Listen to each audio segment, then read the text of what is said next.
Bienvenidos y bienvenidas a las píldoras educativas de Educamaría Formación. Hoy tenemos nuestra primera píldora. En tan solo 10 minutos voy a contarte cosas súper interesantes para tu programación.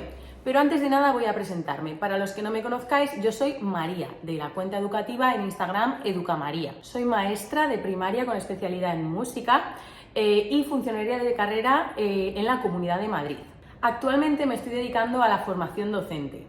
Y mis formaciones las podéis encontrar en la página web de Educamaría.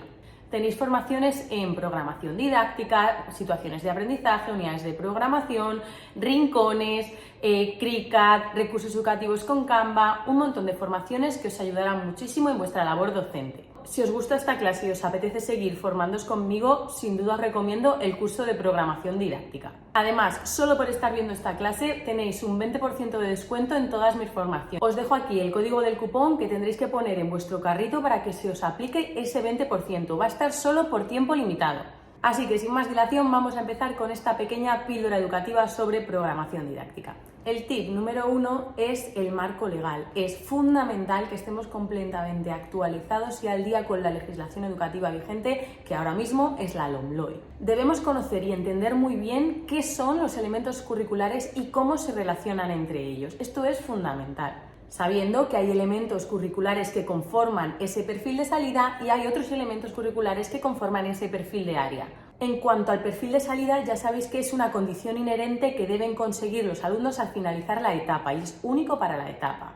Además, dentro del perfil de salida encontramos lo que se llaman los retos del siglo XXI, que también es importante tenerlos en cuenta, esos 10 retos que nos plantean en el anexo 1 del Real Decreto 157. Además, tenemos que tener en cuenta la relación que establece ese perfil de salida entre las competencias clave y los descriptores operativos. Y, como no, por supuesto, esos objetivos de desarrollo sostenible que van muy ligados a este perfil de salida y a estos retos del siglo XXI. Todo esto tendremos que abordarlo sí o sí en nuestra programación didáctica. Además, creo que uno de los artículos fundamentales de la LOMLOE es el artículo 19, donde se establecen los principios pedagógicos. Hay que leerlos muy bien, entenderlos muy bien y, por supuesto, aplicarlos en nuestra programación didáctica y en nuestras unidades de programación y situaciones de aprendizaje. ¿Qué nos dicen estos principios pedagógicos de la LOMLOE? Nos hablan de educación inclusiva, de flexibilidad metodológica, alternativas metodológicas, flexibilidad de recursos y espacios, de que la lectura se tiene que trabajar sí o sí en todas las áreas, que hay que dedicar un tiempo mínimo a la lectura en todos los centros educativos de forma diaria. Nos habla de la realización de proyectos significativos, de atender a esa educación emocional, del uso de metodologías activas, de la importancia de la transversalidad, etc. El segundo tip va sobre la importancia del desarrollo competencial. Sabemos que nuestras situaciones de aprendizaje tienen que terminar en un producto final, en un reto final, y este reto final tiene que ser competencial. Y yo os quiero dar un tip que es muy sencillo y que ya se ha escuchado mucho, si habéis hecho formaciones sobre esto se dice un montón, pero a lo mejor no lo conocéis. Y es que nuestro producto final, ¿con qué tiene que estar relacionado? ¿Qué tiene que abordar sí o sí? Alguna de las competencias específicas que planteamos para nuestra situación de aprendizaje. Puede ser 1, 2, 3, las que vosotros planteéis. Pero es muy importante que nuestro producto final, nuestro reto final, dé respuesta a la competencia específica. Y es que resulta que hay una forma muy sencilla de saber si nuestro producto final da respuesta a esta competencia y realmente estamos haciendo un trabajo competencial abordando esta competencia específica. Y es que resulta, fijaros, que todas las competencias específicas responden a estas 3 sencillas preguntas: ¿qué, cómo y para qué? Si analizamos, por ejemplo, la competencia 3 de educación artística, vamos a ver que responde a estas 3 preguntas. ¿Qué queremos? Expresar y comunicar de manera creativa ideas, sentimientos y emociones. ¿Cómo lo queremos? Experimentando con las posibilidades del sonido, el cuerpo, la imagen y los medios digitales. ¿Para qué? Para producir obras propias. Veis que hemos desglosado la competencia y ahora ya la entendemos un poquito mejor. Ya pasa de ser un pedazo de texto que no sabemos bien qué nos dice a ahora le hemos desglosado y decimos, anda, pues ahora ya sé qué quiere esta competencia, cómo lo quiere y para qué lo quiere. Entonces, ¿qué producto final puedo hacer yo sabiendo esto?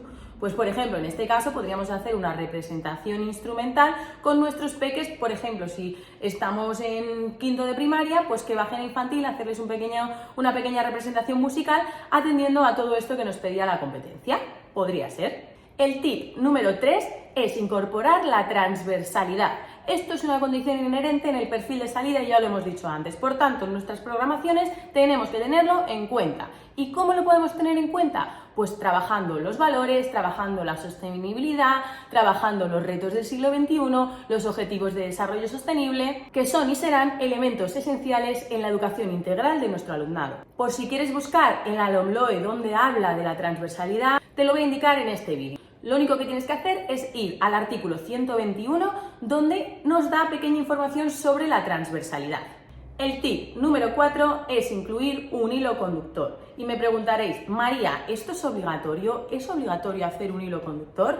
No, no es obligatorio, pero yo sí que lo recomiendo y sobre todo de cara a oposiciones y bueno, es que también de cara al cole porque es algo que va a captar la atención de vuestros alumnos, pero no es obligatorio. Pero si decides hacerlo, que sepas que vas a conseguir captar muchísimo más la atención de tus alumnos, mantener un hilo, una unión entre las diferentes unidades de programación y centros de interés. Y además no solo eso, es que no solo vas a tener la atención de tus alumnos, sino que en el momento de exponer en tu unidad de programación de cara al tribunal, inevitablemente vas a captar también la atención del tribunal y esto nos interesa mucho como opositores. Entonces, ¿es obligatorio hacer un hilo conductor? No, pero sí que os lo recomiendo. El siguiente tip que os voy a dar hoy es promover el uso de metodologías activas. Sí, parece que ya están a la orden del día, pero no creáis que es algo que se utiliza todavía muchísimo en todos los centros educativos y por todos los docentes que tenemos. Entonces, sí que sigue siendo algo innovador. Pero quiero daros una recomendación. Creo que nunca hay que ser extremistas ni aislacionistas con una única metodología que nos gusta mucho y solo hacer eso.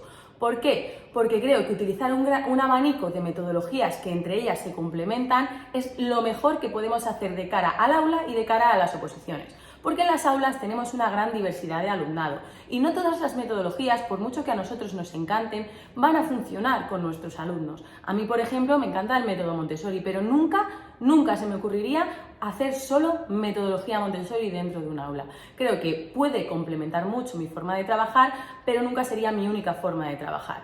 Entonces, ¿qué metodologías podríamos utilizar? Podemos utilizar Montessori, que a mí me encanta, podemos utilizar aprendizaje basado en proyectos, podemos utilizar aprendizaje cooperativo, que estas dos metodologías casan genial, podemos utilizar aprendizaje basado en juegos, podemos utilizar Flip Classroom, aprendizaje servicio, tenemos un abanico de metodologías que encima se complementan y relacionan entre ellas súper bien, que os animo a que lo probéis. El siguiente tip es darle a la evaluación la importancia que se merece. La evaluación tiene tres funciones, función diagnóstica, función reguladora y función calificadora. Y parece que, por norma, la que más se utiliza es la calificadora y que sí, que necesitamos dar una nota y ver qué han sacado nuestros alumnos porque al final así nos lo pide la legislación. Pero la evaluación es mucho más que eso. Así que os pido que tengáis en cuenta la evaluación formativa, ¿vale? La evaluación formativa es súper importante para poder regular nuestro proceso de enseñanza-aprendizaje y ver cómo están entendiendo las explicaciones nuestros peques, cómo están recibiendo la información nuestros peques y así regular nuestra práctica docente. Así que evaluación formativa importante para tener en cuenta en la programación. El siguiente tip de esta píldora educativa es el uso de las TIC, pero el uso responsable de las TIC. Cada vez se ha demostrado más que el uso de pantallas es perjudicial para el desarrollo de los niños y de las niñas. Pero hay una contradicción aquí enorme y es que la legislación sí que nos pide trabajar las tecnologías. Entonces, siempre que abordemos esta temática, que hace unos años era como ¡buah! El boom, muy innovadora, ¿no? Ahora yo creo que cuando la abordemos es muy importante siempre meter la coletilla de cómo va a ser el uso responsable de estas tecnologías dentro del aula, cómo se va a adaptar el uso de estas tecnologías dentro del aula acorde al nivel de nuestros alumnos y creo que hacer matiz de esto en nuestra programación marcará la diferencia cuando hablemos sobre las tecnologías.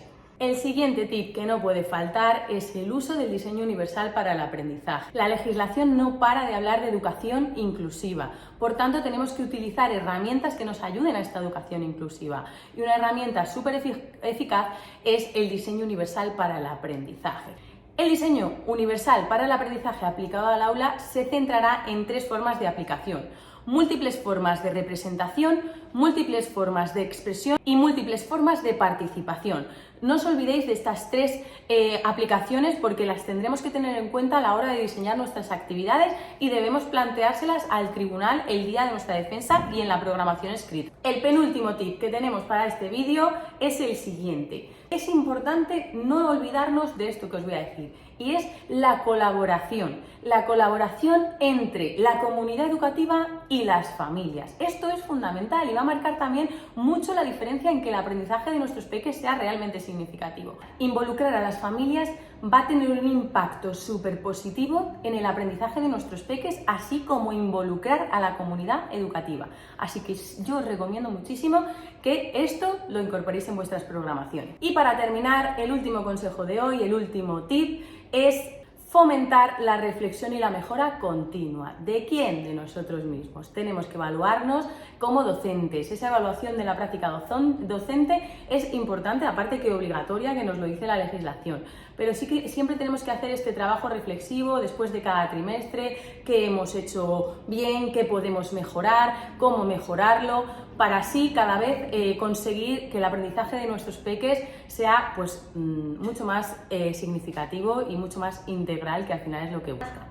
Así que nada, estos han sido los consejos para este vídeo, esta píldora educativa. Espero que os hayan gustado y ya sabéis, si queréis seguir formándoos conmigo, mis formaciones son súper amenas, súper, no sé, yo creo que todas las personas que se han formado conmigo me dicen como que enganchan, ¿no? Que les engancha la forma en que tengo de dar mis clases, así que os lo recomiendo muchísimo. Apuntaros si queréis seguir formándoos en este caso, programación didáctica, pero es que tenemos más formaciones. Os voy a dejar aquí el enlace de la página web para que lo veáis y ya sabéis, tenéis este cupón con el 20% de descuento que lo podéis aplicar en el carrito y disfrutar de ello, que va a estar solo por tiempo limitado.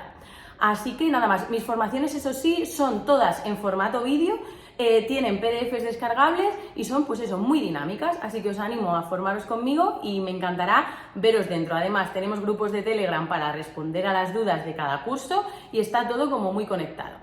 Así que bueno, nos vemos en la próxima píldora educativa y ojalá os vea dentro de alguna de mis formaciones. Os mando un beso y muchísimo ánimo si vais a opositar.